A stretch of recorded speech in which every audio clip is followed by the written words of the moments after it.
नमस्कार। जय जय श्री सीताराम। श्री गरुड़ पुराण सारोद्धार अध्याय 14। इस अध्याय में यमलोक एवं यम सभा का वर्णन है। चित्रगुप्त आदि के भवनों का परिचय, धर्मराज नगर के 4 द्वार, पुण्य आत्माओं का धर्म सभा में कैसे प्रवेश होता है, इसके बारे में बृहद विवेचन है। और आइए सुनते हैं श्री गरुड़ पुराण सारोद्धार अध्याय 14। श्री कृष्ण गोविंद हरे मुरारे, हे नाथ नारायण वासुदेव।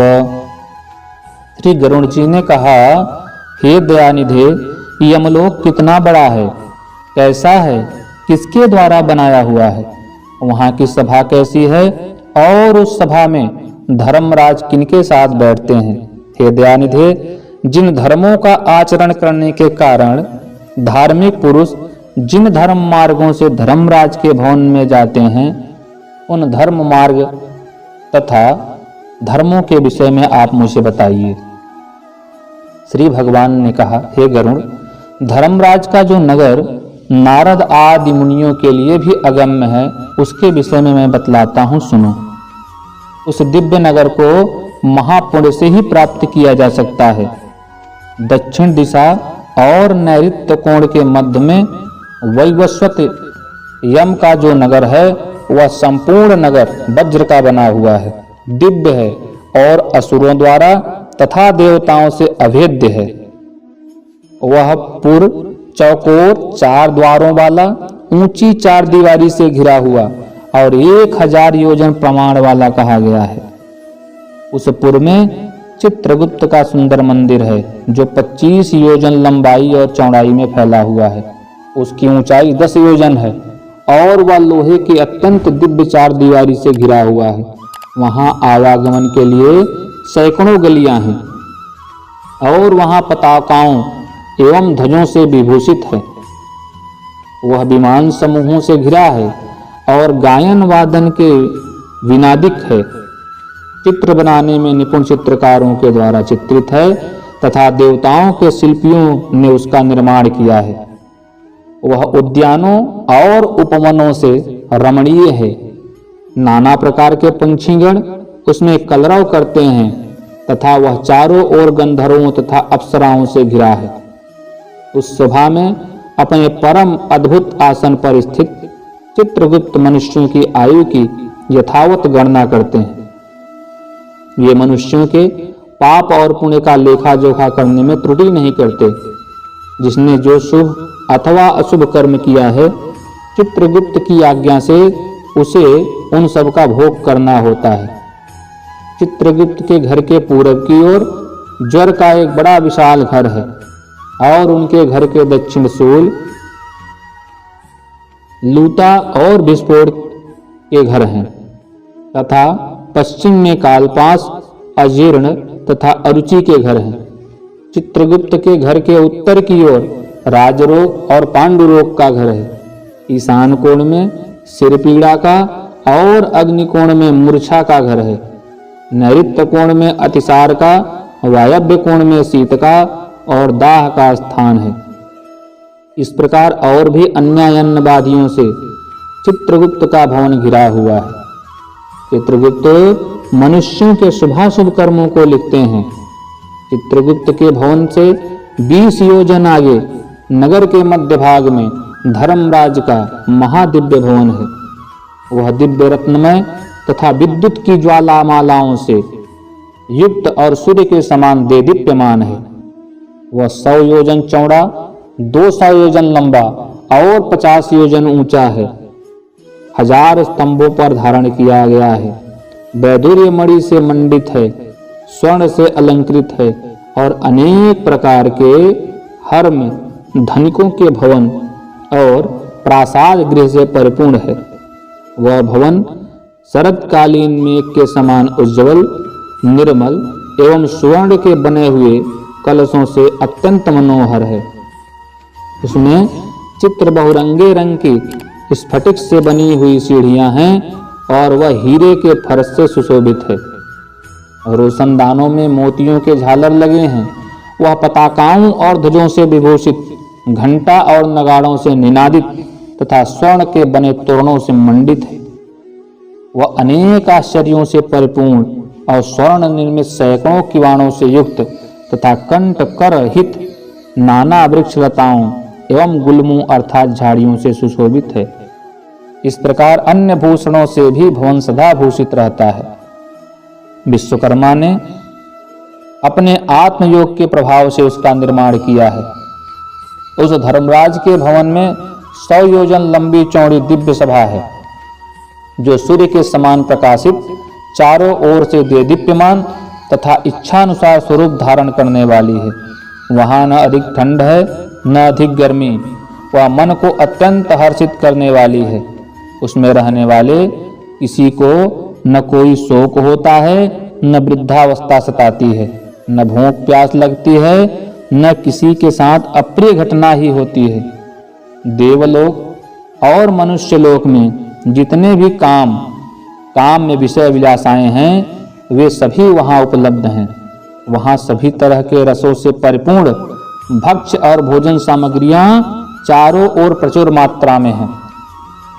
वहाँ सरस, शीतल तथा उष्ण जल भी उपलब्ध है। उसमें पुण्यमय शब्द आदि विषय भी उपलब्ध हैं और नित्य मनोवांछित फल प्रदान करने वाले कल्प वृक्ष भी वहाँ हैं। हेतार्थ, वह सब बाधा रहित, रमणीय और कामनाओं को पूर्ण करने वाली है। विश्वकर्मा ने दीर्घ काल तक तपस्या करके उसका निर्माण किया है। उसमें कठोर तपस्या करने वाले सुव्रती, सत्यवादी, शांत, सन्यासी, सिद्ध एवं पवित्र कर्म करके शुद्ध हुए पुरुष जाते हैं। उन सभी की देह तेजोमय होती है। वे आभूषणों से अलंकृत तथा निर्मल वस्त्रों से युक्त होते हैं तथा अपने किए हुए पुण्य कर्मों के कारण वहाँ विभूषित होकर विराजमान रहते हैं। 10 योजन विस्तीर्ण और सभी प्रकार के रत्नों से सुशोभित उस सभा में अनुपम एवं उत्तम आसन पर धर्मराज विद्यमान रहते हैं। वे सत्पुरुषों में श्रेष्ठ हैं और उनके मस्तक पर छत्र सुशोभित है। कानों में कुंडलों से अलंकृत वे श्रीमान महामुकुट से सुशोभित हैं। वे सभी प्रकार के अलंकारों से समन्वित तथा नील मेघ के समान कांति वाले हैं। हाथ में चवर धारण की हुई अप्सराएं उन्हें पंखा झलती रहती हैं। गंधर्वों के समूह तथा अप्सराओं का संग गायन वादन और नृत्य आदि द्वारा सभी ओर से उनकी सेवा करते हैं। हाथ में पास लिए हुए मृत्यु और बलवान काल तथा विचित्र आकृति वाले चित्रगुप्त एवं कृतांत के द्वारा वे सेवित हैं। हाथों में पास और दंड धारण करने वाले, उग्र स्वभाव वाले, आज्ञा के अधीन आचरण करने वाले तथा अपने समान बल वाले नाना दूतों से वे धर्मराज घिरे रहते हैं। हे खग, अग्निस्वात, सोमप, उष्मप, स्वाधावान, बरहिषद, मूर्तिमान तथा अमूर्तिमान जो पितर हैं एवं अर्यमा आदि जो पितृगण हैं और जो अन्य मूर्तिमान पितर हैं, वे सब मुनियों के साथ धर्मराज की उपासना करते हैं। अत्रि, वशिष्ठ, पुलह, दक्ष, क्रतु, अंगिरा, जमदग्निनंदन परशुराम, भृगु, पुलस्त्य, अगस्त्य, नारद ये तथा अन्य बहुत से पितृराज धर्मराज के सभासद हैं, जिनके नामों और कर्मों की गणना नहीं की जा सकती। ये धर्मशास्त्रों की व्याख्या करके यथावत निर्णय देते हैं। ब्रह्मा की आज्ञा के अनुसार वे सब धर्मराज की सेवा करते हैं। उस सभा में सूर्य वंश के तथा चंद्र वंश के अन्य बहुत से धर्मात्मा राजा धर्मराज की सेवा करते हैं। मनु, दिलीप, मानधाता, सगर, भगीरथ, अम्बरीश, अनरण्य, मुचकुंद, निमि, पृथु, ययात, नहुष, पुर, दुष्यंत, शिवि, नल, भरत, संतनु, पांडु तथा सहस्त्रार्जुन ये यशस्वी पुण्यात्मा राजर्षि और बहुत से प्रख्यात राजा बहुत से अश्वमेध यज्ञों का अनुष्ठान करके उसके फलस्वरूप धर्मराज के सभासद हुए हैं। धर्मराज की सभा में धर्म की ही प्रवृत्ति होती है। न वहाँ पक्षपात है, न झूठ बोला जाता है और न किसी का किसी के प्रति मात्सर्य भाव रहता है। सभी सभासद शास्त्रविद और सभी धर्मपरायण हैं। वे सदा उस सभा में वैवस्वत यम की उपासना करते हैं। एतार्च महात्मा धर्मराज की वह सभा इस प्रकार की है। जो पापात्मा पुरुष दक्षिण द्वार से जाते हैं वे उस सभा को नहीं देख पाते। धर्मराज के पुर में जाने के लिए 4 मार्ग हैं। पापियों के गमन के लिए जो मार्ग है उसके विषय में मैंने तुमसे पहले ही कह दिया है। पूर्व आदि 3 मार्गों से जो धर्मराज के मंदिर में जाते हैं वे सुकृति अर्थात पुण्य आत्मा होते हैं और अपने पुण्य के बल से वहां जाते हैं। उनके विषय में सुनो। उन मार्गों में जो पहला पूर्व मार्ग है वह सभी प्रकार की सामग्रियों से समन्वित है और पारिजात वृक्ष की छाया से आच्छादित तथा रत्न मंडित है। वह मार्ग विमानों के समूहों से संकीर्ण और हंसों की पंक्ति से सुशोभित है। वे द्रुम के उद्यानों से व्याप्त है और अमृतमय जल से युक्त है। उस मार्ग से पुण्यात्मा ब्रह्म ऋषि और अमलांतरात्मा राजर्षि अप्सरागण गंधर्व विद्याधर वासुकी आदि महान नाग जाते हैं। अन्य बहुत से देवताओं की आराधना करने वाले, शिव भक्तिनिष्ठ, ग्रीष्म ऋतु में प्याऊ का दान करने वाले, माघ में आग सेकने के लिए लकड़ी देने वाले, वर्षा ऋतु में विरक्त संतों को दान मानादि प्रदान करके उन्हें विश्राम कराने वाले, दुखी मनुष्य को अमृत में वचनों से आश्वस्त करने वाले और आश्रय देने वाले, सत्य और धर्म में रहने वाले, क्रोध और लोभ से रहित, पिता माता में भक्ति रखने वाले, गुरु की शुश्रूषा में लगे रहने वाले, भूमि दान देने वाले, गृह दान देने वाले, गोदान देने वाले, विद्या प्रदान करने वाले, पुराण के वक्ता, श्रोता और पुराणों का पारायण करने वाले, ये सभी तथा अन्य पुण्यात्मा भी पूर्व द्वार से यमराज के नगर में प्रवेश करते हैं। वे सब सुशील और शुद्ध बुद्धि वाले धर्मराज की सभा में जाते हैं। धर्मराज के नगर में जाने के लिए दूसरा उत्तर मार्ग है जो सैकड़ों विशाल रथों से तथा शिव का आदि नर यानों से परिपूर्ण है। वह हरिश्चंदन के वृक्षों से सुशोभित है। उस मार्ग में हंस और सारस से व्याप्त है। चक्रवाक से सुशोभित था। अमृत तुल्य जल से परिपूर्ण एक मनोरम सरोवर भी है।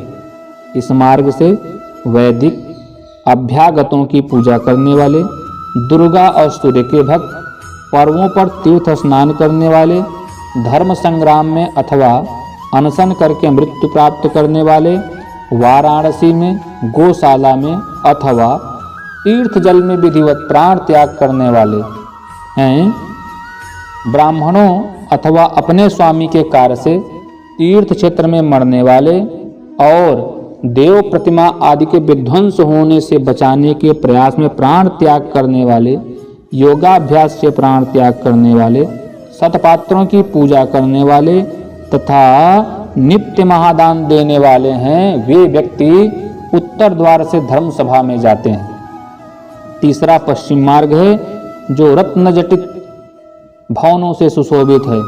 वह अमृतसर से सदा परिपूर्ण रहने वाली बावलियों से विराजमान है। वह मार्ग एरावत कुल में उत्पन्न मंदोन्मत हाथियों से तथा उच्च श्रवा से उत्पन्न अश्वरत्नों से भरा है।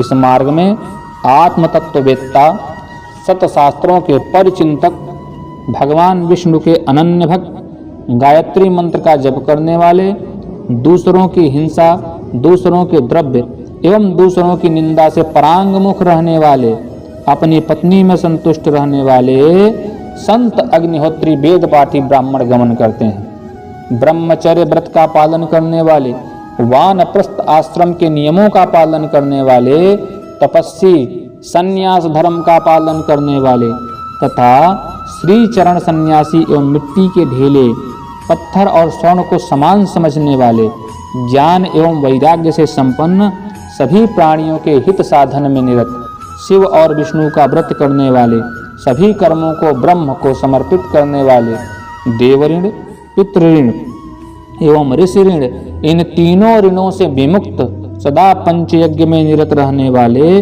पितरों को श्राद्ध देने वाले, समय से संध्योपासन करने वाले, नीच की संगत से अलग रहने वाले, सत्पुरुषों की संगति में निष्ठा रखने वाले, ये सभी जीव अप्सराओं के समूहों से युक्त श्रेष्ठ विमान में बैठकर अमृत पान करते हुए धर्मराज के भवन में जाते हैं और उस भवन के पश्चिम द्वार से प्रविष्ट होकर धर्म सभा में पहुंचते हैं।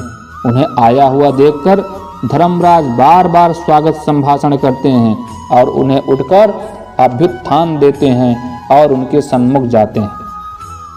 उस समय धर्मराज भगवान विष्णु के समान चतुर्भुज रूप शंख चक्र गदा पद्म तथा खड्ग धारण करके पुण्य करने वाले जीवों के साथ स्नेह पूर्वक मित्रवत आचरण करते हैं। उन्हें बैठने के लिए सिंहासन देते हैं, नमस्कार करते हैं और पाद्य अर्घ आदि प्रदान करके चंदन आदि से उनकी पूजा करते हैं। यम अर्थात धर्मराज कहते हैं, हे सभासदों, इस ज्ञानी को परम आदर पूर्वक नमस्कार कीजिए। यह हमारे मंडल का भेदन करके ब्रह्मलोक में जाएगा। हे बुद्धिमानों, मैं श्रेष्ठ और नरक की यातना से भयभीत रहने वाले पुण्य आत्माओं, आप लोगों ने अपने पुण्य कर्मानुष्ठान से सुख प्रदान करने वाला देवत्व प्राप्त कर लिया है। दुर्लभ मनुष्य योनि प्राप्त करके जो नित्य वस्तु धर्म का साधन करता वह घोर नरक में गिरता है। उससे बढ़कर अचेतन अज्ञानी और कौन है? अस्थिर शरीर से और अस्थिर धन आदि से कोई एक बुद्धिमान मनुष्य ही स्थिर धर्म का संचय करता है। इसलिए सभी प्रकार के प्रयत्नों को करके धर्म का संचय करना चाहिए।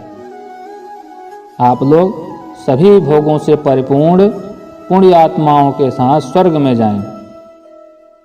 ऐसा धर्मराज का वचन सुनकर उन्हें और उनकी सभा को प्रणाम करके वे देवताओं के द्वारा पूजित और मुनीश्वरों द्वारा स्तुत होकर विमान समूहों से परम पद को जाते हैं और कुछ परम आदर के साथ धर्मराज की ही सभा में रह जाते हैं और वहां एक कल्प पर्यंत रहकर मनुष्यों के लिए दुर्लभ भोगों का उपभोग करके पुण्य आत्मा पुरुष शेष पुण्यों के अनुसार पुण्य दर्शन करने वाले मनुष्य योनि में जन्म लेता है। इस लोक में वह महान धन संपन्न, सर्वज्ञ तथा सभी शास्त्रों में पारंगत होता है और पुनः आत्मचिंतन के द्वारा परम गति को प्राप्त करता है। हे गरुण, तुमने यमलोक के विषय में मुझसे पूछा था, वह सब मैंने बता दिया है। इसको भक्ति पूर्वक सुनने वाला व्यक्ति भी धर्मराज की सभा में जाता है। इस प्रकार गरुण पुराण के अंतर्गत सारोद्धार में धर्मराज निरूपण नामक 14वां अध्याय पूर्ण हुआ। श्री कृष्ण गोविंद हरे मुरारे, हे नाथ नारायण वासुदेव। तो मित्रों, आशा है कि यह कथा आपको कर्णप्रिय लगी होगी। फिर भी आपकी क्या राय है कमेंट करके बताइएगा। और हाँ, पूरे गरुड़ पुराण को सुनने के लिए मेरे चैनल को सब्सक्राइब कर लीजिए। इसके अलावा क्या आप श्री गरुड़ पुराण सारोद्धार के साप्ताहिक कथा या 5 दिवसीय कथा या 9 दिवसीय कथा, कैसी कथा आप चाहते हैं उसके बारे में अपनी राय रखिएगा। तो एक एक दिन में कितनी कितनी कथा होनी चाहिए उसके हिसाब से भी मैं सरल भाषा में आपको कथा प्रेषित कर दूंगा, जो कि हमारे चैनल पे आपको प्राप्त हो जाएगी। अगर आपको यह जानकारी रोचक लगी हो तो अपने इष्ट मित्रों के साथ साझा करना न भूलिएगा और उनको भी प्रेरित करिएगा कि ऐसे ही सनातन दिव्य गूढ़ ज्ञान को वैज्ञानिक तरीकों से प्राप्त करने के लिए, मोटिवेशनल कहानियाँ और प्रवचन प्राप्त करने के लिए, कर्मकांड के रहस्यों को जानने के लिए तथा ज्योतिष वास्तु के भी विषयों को जानने के लिए मेरे चैनल को सब्सक्राइब कर लेंगे। इन सब की अलग अलग श्रृंखला में कुछ दिन की चलाऊंगा। अभी गरुड़ पुराण का चल रहा है, फिर व्रत त्यौहार का चलेगा, फिर ज्योतिष वास्तु के बारे में भी जानकारी उपलब्ध कराई जाएंगी। तो अगर आप हमारा चैनल सब्सक्राइब करके रखेंगे तो आपको बहुत ही महत्वपूर्ण जानकारी एक ही चैनल पर मिल जाएगी, जो कि पूरे यूट्यूब पे आपको और कहीं नहीं मिलेगी। पूरे वीडियो को अंत तक देखने के लिए आप सभी का हृदय से धन्यवाद। नमस्कार। जय जय श्री सीताराम।